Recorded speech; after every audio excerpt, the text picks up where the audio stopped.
తెలంగాణ కాంగ్రెస్ రేవంత్ పాత మిత్రుడితో కలయిక ఆందోళనలో కేటీఆర్ అంటూ వార్తలైతే వస్తున్నాయి. వీటికి సంబంధించినటువంటి పూర్తి ఇన్ఫర్మేషన్ వీడియోలోకి వెళ్ళి తెలుసుకుందాం. వీడియోని తప్పకుండా లైక్ చేయండి. వివరాలు కనుక వచ్చినట్లయితే ఒకరి తర్వాత ఒకరు బీఆర్ఎస్ ఎమ్మెల్యేలు హైకమాండ్కు షాక్ ఇస్తున్నారు. తాజాగా మేడ్చల్ ఎమ్మెల్యే మల్లారెడ్డి తాను త్వరలో సీఎం రేవంత్ రెడ్డిని కలుస్తారని, మల్లారెడ్డి అల్లుడు రాజశేఖర్ రెడ్డి కూడా మల్కాజ్గిరి నుంచి ఎమ్మెల్యేగా ఉన్నారు. తెలంగాణ భవన్లో మీడియాతో చిట్ చాట్ నిర్వహించారు. నియోజకవర్గ అభివృద్ధి కోసం ముఖ్యమంత్రి కలిసే తప్పుంది అయితే అని ఆయన వ్యాఖ్యానించారు. రేవంత్ రెడ్డి తనకు పాత మిత్రుడని, గతంలో ఇద్దరం టీడీపీని కలిసి పనిచేసిన వాళ్ళమే అన్నారు. చర్చకు తావు లేకుండా కలిసే ముందు మీడియాకు సమాచారం ఇస్తా అని చెప్పుకొచ్చారు. అయితే బీఆర్ఎస్ ఓడిపోవడానికి ఇక మల్లారెడ్డి కారణమని చెప్పారు.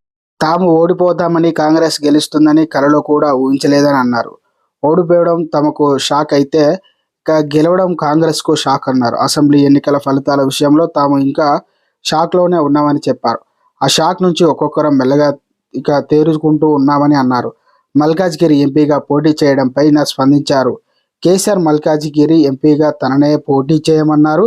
కానీ తాను మాత్రం తన కుమారుడికి భద్రాద్రి టికెట్ ఇవ్వాలని కోరుతున్నానని, టికెట్ ఇచ్చారనేది బీఆర్ఎస్ గెలుపు కోసం ప్రచారం చేస్తా అని అన్నారు.